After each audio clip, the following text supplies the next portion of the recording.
સતગુરુ મહારાજ કી જય. સર્વે સુંદર સાથ કી જય. પ્રથમ લાગો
રામધાણીજીના લાડલા એવं પ્યારા સુંદર સાધજીના શ્રી ચરણોમાં કોટી કોટી પ્રેમ પ્રણામ.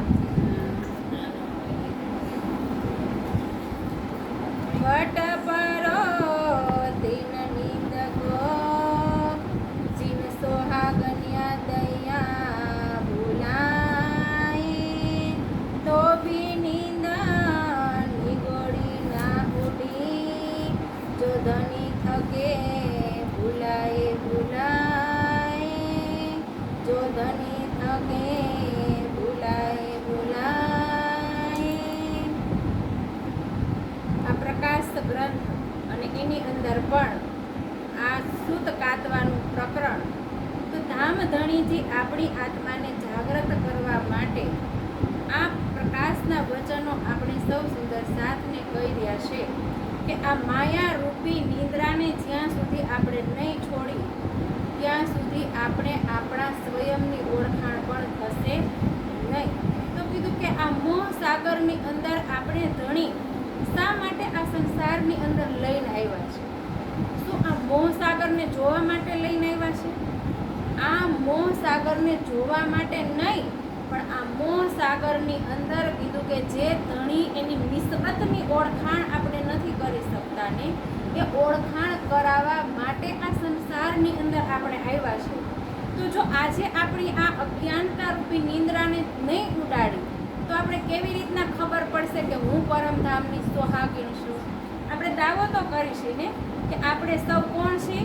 પરમધામની બ્રહ્માત્મા છીએ. અને પરમધામની બ્રહ્માત્મા આ સંસારની અંદર આવી તો એ શું કરશે? તો કીધું કે એના સોહાગને આ સંસારની અંદર જાહેર કરશે. તો જો આપણે તો ભૂલી ગયા છે ને કે આપણો સોહાગ કોણ છે, આપણે ખબર નથી. આ માયાની એવી નિંદ્રા કીધું કે આપણી ઉપર ચડી ગઈ છે કે જે નિંદ્રાને આપણે ઉડાડવાની કેવી રીતના જરૂર પડે? તો આ તારતમ વાણી છે ને એ આપણને આપણી અંદર રહેલી અજ્ઞાનતાને ઉડાડી દે છે કે આપણી અંદર કેટલાય એવા સંશયો બનેલા રહે છે અને એ સંશયોને જ્યાં સુધી આપણે નહીં ઉડાડી ત્યાં સુધી આપણને કેમ ખબર પડશે કે આપણે કોણ છીએ, ક્યાંથી આવ્યા છીએ અને આપણે આ સંસારને છોડીને ક્યાં જવાનું છે? તો આની અંદર પણ કીધું ને કે જો સોહાગીન આ સંસારની અંદર આવીને ભૂલી ગઈ કે મારું ઘર પરમધામ છે, મારા સ્વયંના ધણી અક્ષરાતીત છે, તો આપણે તો કંઈ ખબર જ નથી ને. તો કીધું કે તો ભી નિંદ નિગોડી ના છોડી. હવે આપણે ધણી આવી ગયા એ બોલાવવા માટે, પણ છતાંય આ વાણી આપી દીધી, પણ હજી આપણી નિંદ્રા ઉડતી. આપણે નિંદ્રાને હજી છોડી જ નથી શકતા ને. નિંદ્રા એટલે કોઈ આંખ બંધ કરીને સૂઈ જવું નિંદ્રા નહીં, પણ એવી અજ્ઞાનતાની અંદર છે કે જુઓ સવારથી આપણો સમય ક્યાં વયો જાય. આપણે કલ્પના કરી ક્યારે?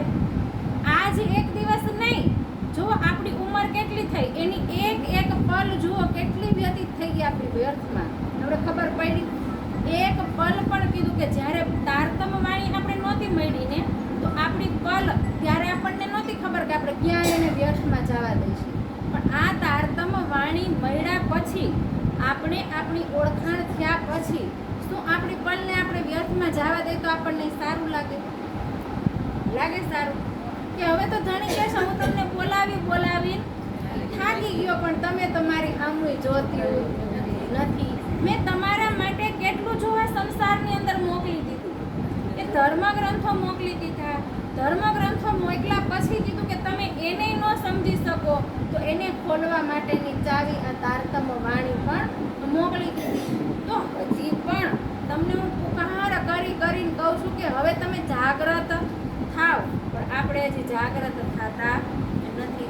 તો કીધું કે આયા કાતન વાલિયા. આ સંસારની અંદર જો એવી સોહાગીન આત્માઓ આવી છે કે જે ઈશ્વર રૂપી સૂતને કાતવા માટે કે જેનો સોહાગ અક્ષરાતીત છે ને હવે એ કેવી રીતના સૂત કાપશે?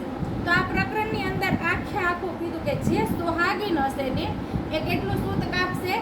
કીધું કે 1.25 શેર સૂત કાપશે. પોતાનું પણ કાપશે અને બીજાને પણ બણી કતવશે. તો કીધું કે જ્યારે આ તારતમ વાણી આપણે શું કહીશું કે ઈશ્ક આપણને બતાવે છે કે પ્રેમ. હવે પ્રેમ તો આ સંસારની અંદર ક્યારેય હતો જ નહીં. પ્રેમનું સ્વરૂપ જ કોણ છે? સાક્ષાત અક્ષરાતીત. અને આપણે સૂત પણ કયું કાતવાનું કીધું? વાણી રૂપી જ કીધું ને. આ વાણી રૂપી સૂત જેટલું એનું મંથન કરશું, જેટલા એની અંદર ડૂબશું તો એ આપણું શું થતું જશે? આપણા સ્વયંની એ ઓળખાણ થતી જશે ને આપણી અંદર જે અક્ષરાતીત કીધું કે બેઠા છે હવે એને આપણે પ્રત્યક્ષ કેવી રીતના કરશું? તો આપણી પાસે કયો ઉપાય રહ્યો? વાણી સિવાય તો કોઈ નથી ને ઉપાય. તો કીધું કે જ્યારે વાણી મંથન કરશું એટલે આપણી અંદર એક પ્રેમ ઉત્પન્ન થાય. અને પ્રેમ ઉત્પન્ન થાય પછી પ્રેમ કીધું કે ક્યાં ક્રિયાન્વિત થાય?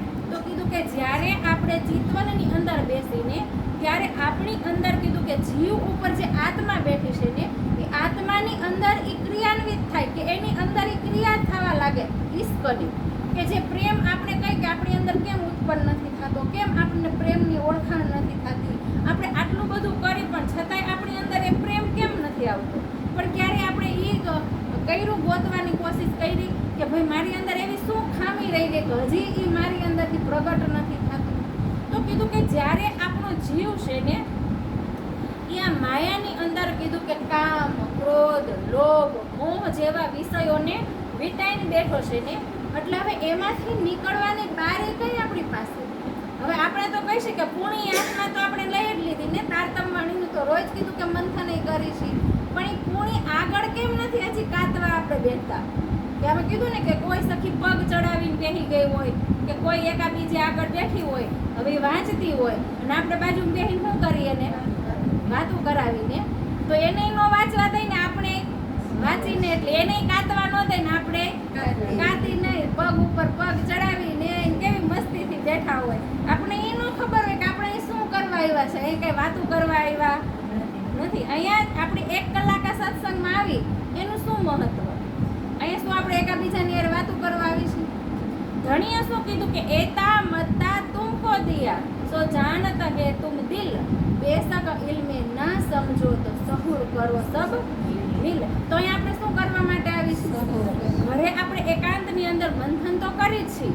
તો આપણે બધાય અલગ અલગ ગ્રંથોનું મંથન કરતા હોય ને. કોઈ રાસનું, કોઈ પ્રકાશનું, કોઈ કલશનું, કોઈ સટઋતુનું, કોઈ સનંદનું, કોઈ ખુલાસાનું, કોઈ કિરંતનનું.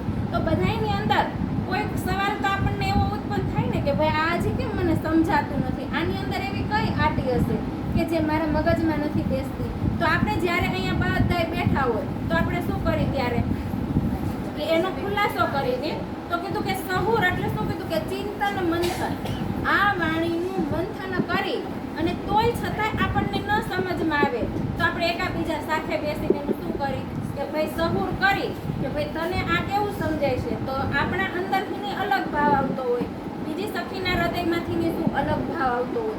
તો બધાય મળીને પછી જ્યારે આપણે એને પકડી અને બધાયનો એક શબ્દ થાય તો આપણે શું કહી કે આનો સાચો જવાબ આ જ હશે. કારણ કે હવે તો સ્વામીજીએ જો આપણને ટીકા કરી કેટલી સરસ ભાવાર્થ વિશ્લેષણ દ્રષ્ટવ્ય કરીને બતાવી દીધું ને કે કેવી રીતના સરળતાથી આપણે એને સમજી શકીએ તારતમ વાણી.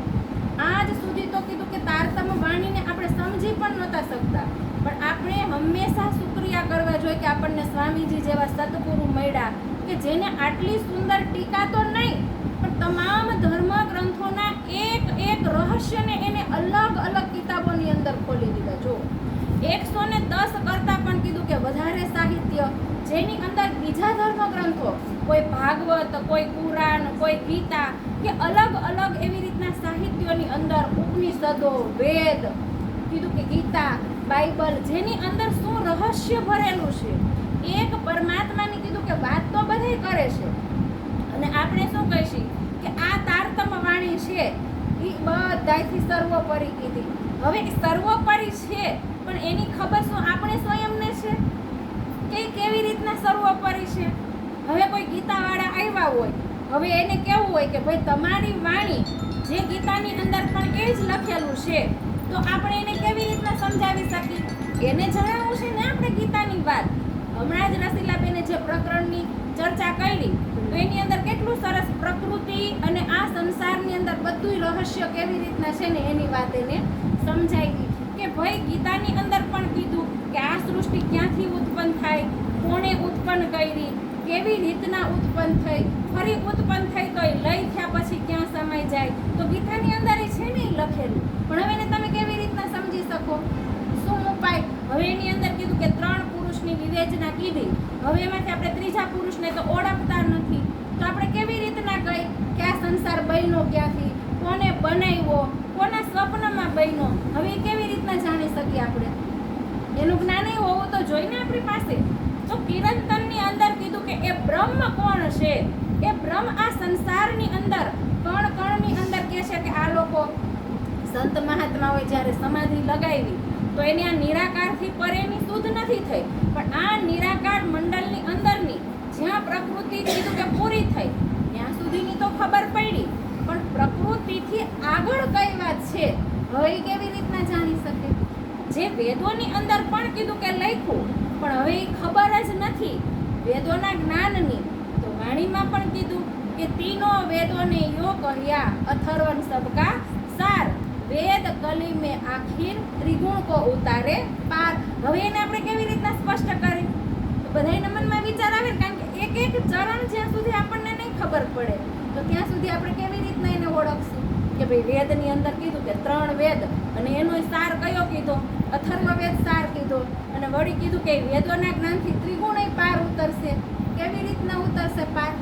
હવે એની પાસે આપણને છે સવાલ જવાબ આપણી પાસે. તો આ વાણીનું જ્ઞાન કીધું કે આપણને બધી શુદ્ધ કરાવે, પછી આપણા સ્વયંની ઓળખાણ કરાવે, બ્રહ્મની ઓળખાણ કરાવે, બ્રહ્મના સ્વરૂપની ઓળખાણ કરાવે, એના ધામની, એની લીલાની. જો કોઈ ગ્રંથની અંદર આ વાત નથી લખેલી, આ તારતમ વાણીની અંદર એ બ્રહ્મનું ધામ, સ્વરૂપ અને લીલાનું વર્ણન આવ્યું.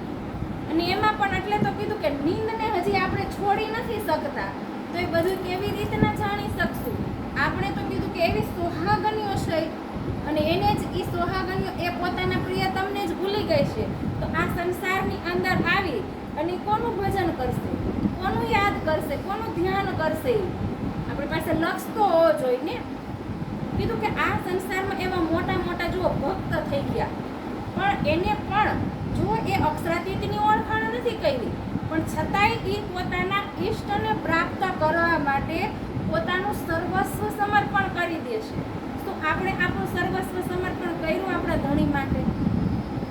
જે ઇન્દ્રાવતીએ કીધું કે ઓળખાણ થઈ પછી એની સ્થિતિ કેવી બની ગઈ હતી કે એને પોતાની જ્યારે સદગુરુ સ્વરૂપમાં કીધું કે મને દેવચંદ્ર મળ્યા હતા, પણ આટલી સુંદર મીઠી વાણી સંભળાવતા હતા, પણ છતાંય હું એના શબ્દની અંદર એવા વાળું કોણ બેઠું હતું એને હું પકડી શકી નહોતી. તો એને જો એને કેટલી પ્રાયશ્ચિતની અગ્નિમાં એને કેટલું પ્રાયશ્ચિત કર્યું. તો આપણે વાણી મળ્યા પછી આપણો જે સમય કીધું કે વ્યર્થમાં વયો ગયો ને, તો શું હવે આપણે પ્રાયશ્ચિત કરી શકીએ એના માટે? એના માટે આપણે પ્રાયશ્ચિત ન કરી શકીએ, પણ જે સમય આપણા હાથમાં છે ને એને તો આપણે સાર્થક કરી શકીએ.